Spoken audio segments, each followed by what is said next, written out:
We are back in Suzuka for qualifying, and it was an amazing qualifying session. It was in Japan. It was an early one today. So let's kind of get into a few things. So first of all, Max Verstappen is on the pole. As everyone expected, Max has been absolutely flying this weekend. Just dialed down to the car, and he's just getting every bit out of that car and even more.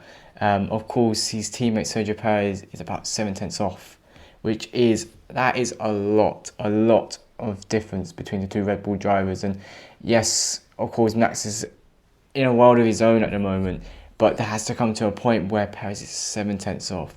It's if you're around about 3 tenths of your teammate, that can be fine, that it can be justifiable. But when it's double that and a little bit more, then that causes a bit of questions.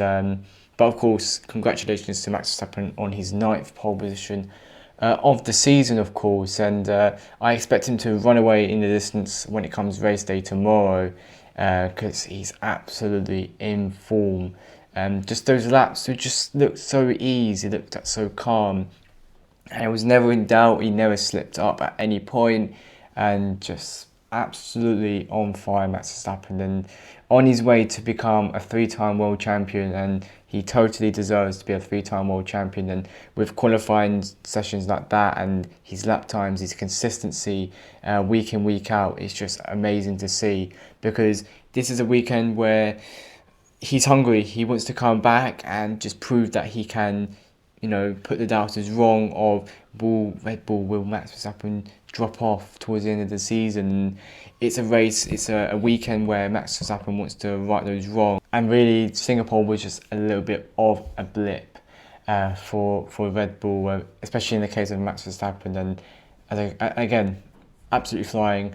And when the driver is driving as incredible as Max Verstappen is, you've just got to give him credit. That's all you got to say. You just clap him, give him credit, and just say well done, Max. And there's nothing you can really do about that. And behind him is the two McLarens, Oscar Piastri on the front row. His first race front row. Of course, in the sprint he was on the front row in Belgium, but this is his first proper race on the front row. So it's going to be interesting to see how he can get along. Lando Norris sits comfortably behind Oscar Piastri, so it's going to be really interesting to see how the McLarens can maybe pose a challenge to Max Verstappen, but Max Verstappen will just clear off into the distance. There's a chance that maybe Piastri could get a good start, maybe, and jump Verstappen at the start. There has been a couple of times this season where Red Bull have struggled to get off the line with the tyre warm-up, but we know with Verstappen it will take a couple of laps, just warm up those tyres, get him to that groove, and he'll be in P1 in no time.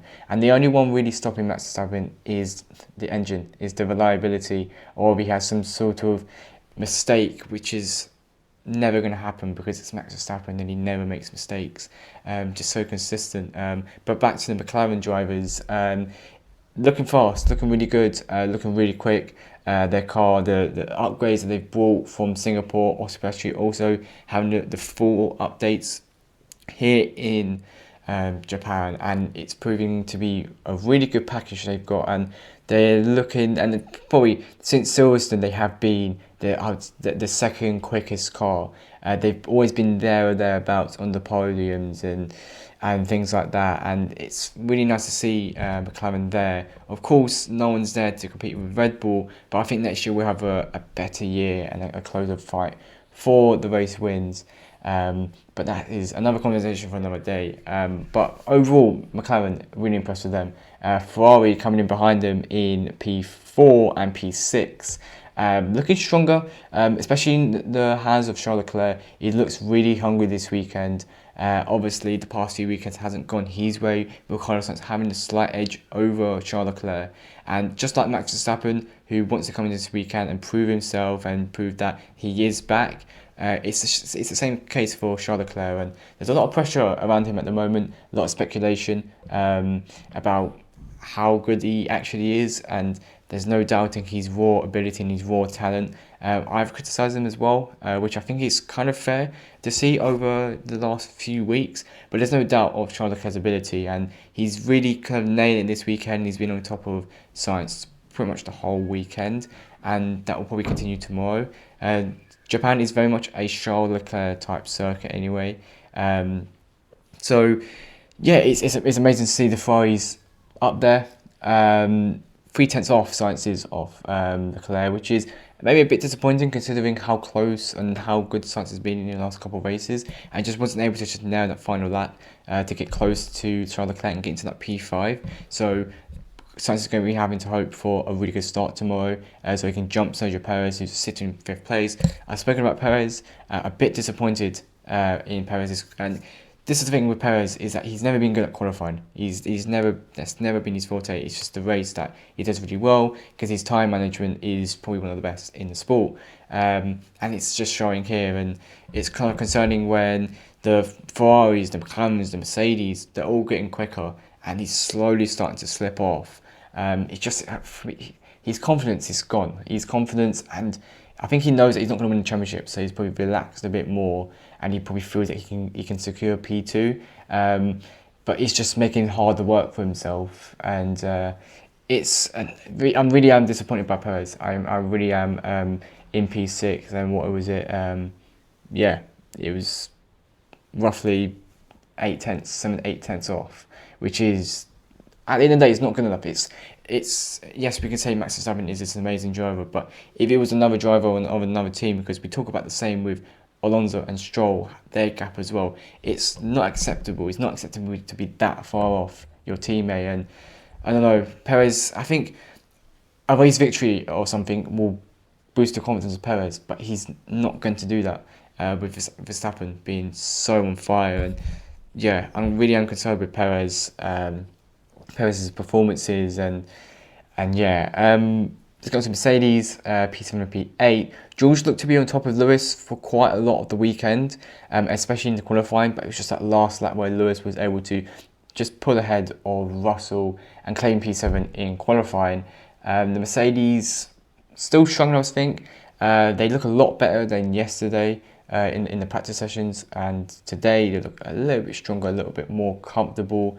A lot of detailing overnight, and they've obviously been able to smooth things over and make it a lot more better. I did think that Lewis would pull it through come qualifying, as he usually does. Russell looking really quick as well, but in the end it was 3/10 difference between the Mercedes, so Lewis did gain that 3/10. Of course, Russell only did one lap on a fresh set of softs.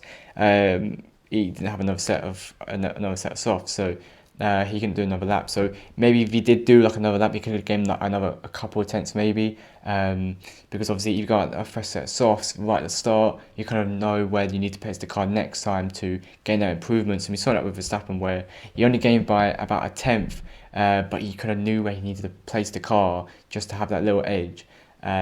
So yeah, I still expect Russell to be close to Lewis. I think to be very similar.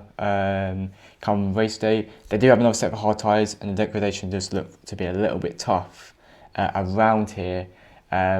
So maybe that can play into our hands, but this is if buts. That's the thing. And the same thing goes with Ferrari as well. Is that how well can they hold onto that tyre? We know they have struggled with tyre wear in the past as well. They have great straight line speed, which will play into advantage in the race, so they'll be quite a difficult car to overtake. But that tyre wear, how far will that tyre fall off? It's not like in Singapore where they can just manage the gap in such a difficult circuit to overtake, but this time they've got to defend, and when there's better opportunities to overtake. So that could be a concern for Ferrari going into the race. And that's the thing with McLaren, is that they maybe don't have the same amount of tyre wear, as good of tyre wear as the Mercedes maybe. I'd probably say they're slightly worse, I would probably have to say. But overall, McLaren's overall package is just better than the Ferrari and the Mercedes. So that's going to be interesting to see how that plans out in the race. Which is going to make it a good race. It's going to be about strategy. Expected to be about 2 or 3 stop. The high degradation here.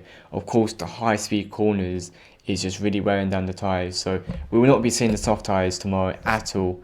Unless someone wants to risk it, who maybe a bit further back wants to have a good start, but those tyres, we usually have them off in about 5 laps or so. It's just not worth it at all. So it's going to be interesting with the different strategies. We normally get a good race when there's 2 or 3 stop. In the past few races, we've had just the 1 stop. Belgium, we had a lot of changes in tyres of 2, 3 stops. Some even doing a lot of stops. So We could see that again, a bit more entertainment, and it's of course the undercut is going to be so powerful around here, and whoever's on the fresher set of tyres as well towards the end of the race could pose the advantage. And so overall, in just amongst the field anyway, I think we're going to be in for a good one in terms of strategy. So I don't think it's going to be a boring one. Although Suzuka isn't maybe the best for overtaking, there's still opportunities, and there could be a lot of strategic element to this race rather than just on track stuff. Yuki Tsunoda getting to P9. Of course, this morning it was announced Daniel Ricciardo and Yuki Tsunoda will be driving for AlphaTauri next season. I'll be doing a video on that over the next couple of days. Of course, with this race weekend, I'm going to prioritize doing that stuff first, and yeah, I'll be doing the AlphaTauri kind of lineup come Monday, I would probably say. But yeah, I'll give you my thoughts then.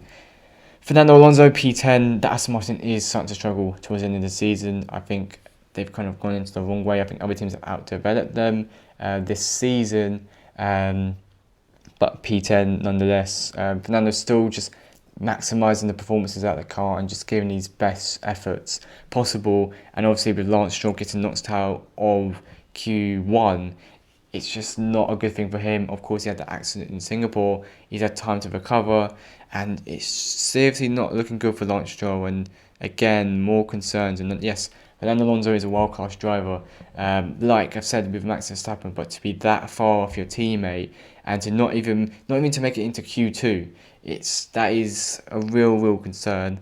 Liam Lawson, who's of course missed out on the AlphaTauri seat, is in P11. Another good performance from Liam Lawson. Obviously, a bit off his teammate Yuki Tsunoda, made it into Q3, but overall a good session by Liam Lawson, and impressing me once again. And it's going to be interesting to see how the AlphaTauri's race pace could be tomorrow. The Aston Martin could be maybe a bit vulnerable, maybe. So we could see both AlphaTauris in the points. We don't know. So it's going to be interesting there. And to be fair, the 10th place, that 10th, 9th place is going to be interesting between these next couple of cars I'm going to speak about, which is Gasly, Albon and Ocon, kind of in and around each other. Albon having a bit more pace this weekend, with the, having to, they're really good in the straight line, and there's quite a few chances to go in the straight line around here in Suzuka, so they're really kind of benefiting. And of course, Albon's always putting the maximum performances he possibly can, week in, week out. Just so consistent as a driver, and he's really going up the ranking in terms of the best drivers on the grid. And we had Gasly obviously in 12th and 14th, kind of in and around each other. Very similar lap times, very close, and kind of been very close all season, to be fair, between the two drivers. Although Gasly's been fairly unlucky sometimes, so Ocon has had his bad luck as well. So I'll probably say from probably 14th upwards, I think they're the teams who could get points. Of course, strategy is going to be really important here. And going down the list here, Magnussen in P15. The Haas cars, the tyre wear isn't too great, so they will generally struggle. So maybe they could be the ones that do a 3-stop. So that's going to be interesting to see their pace, but generally they don't have a lot of pace really. Bottas 16th, kind of that car has been really nowhere this season. The odd couple of races they've been good, like Hungary for example, but generally their car is not that quick. And for me with Alfa Romeo, I think going into Sauber now, I think their main focus is just getting into Audi. I don't think they want to put too much effort into now, and rather kind of get to the 2026 regs where they're going to look to push on with their Audi backing. And then obviously Stroll get knocked out as well, Hulkenberg down there, Guanyu Zhou as well, as I've kind of spoken with Bottas, kind of still same thing applies.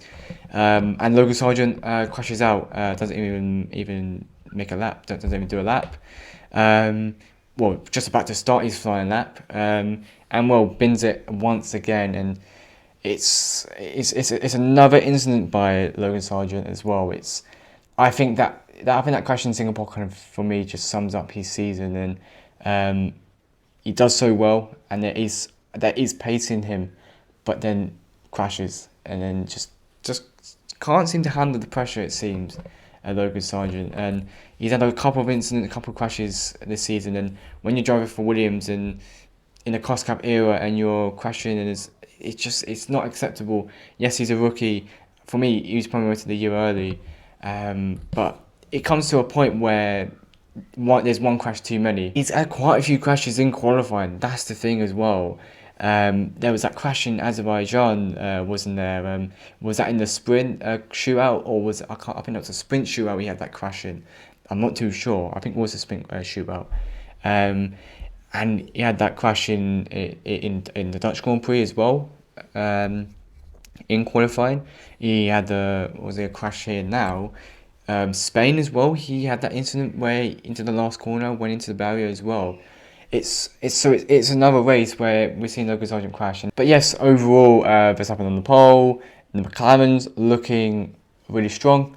Could be a double podium for them tomorrow. Wouldn't be surprised. They have a good chance. It's going to be interesting to see what the McLaren's can do off the line. But I do predict a Max Verstappen win. At the start of the weekend, I did predict. I was predicting Verstappen win, Checo in P2, and Norris in P3. I'm going to try and stick by that. Hopefully, maybe Sergio Perez has better race pace, but his race pace doesn't seem to be any better than Leclerc or Norris. So could maybe change that there. I honestly I could see probably a Verstappen win, a Norris second, and a Piastri third. I just think Norris will have a little bit of pace in the race as he normally does.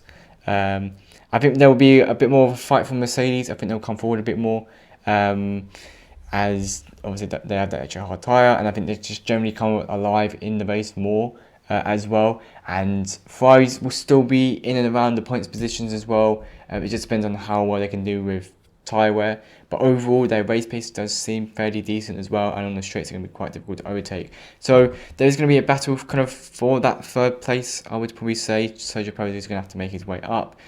He's done that many times this season, so he could still win a treat to get a podium here at Suzuka, but he's going to have a really good start, and he needs to jump the Ferrari at the start,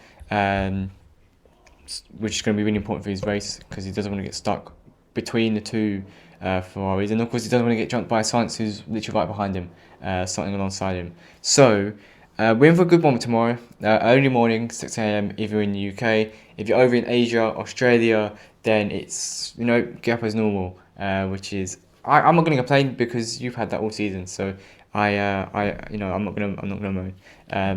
But yes, that is the Japanese qualifying review. If I've missed anything, any little points that I've missed, please obviously comment it down below, and I'll be right down there. And make sure you subscribe to the channel as well, like for more little stuff like this.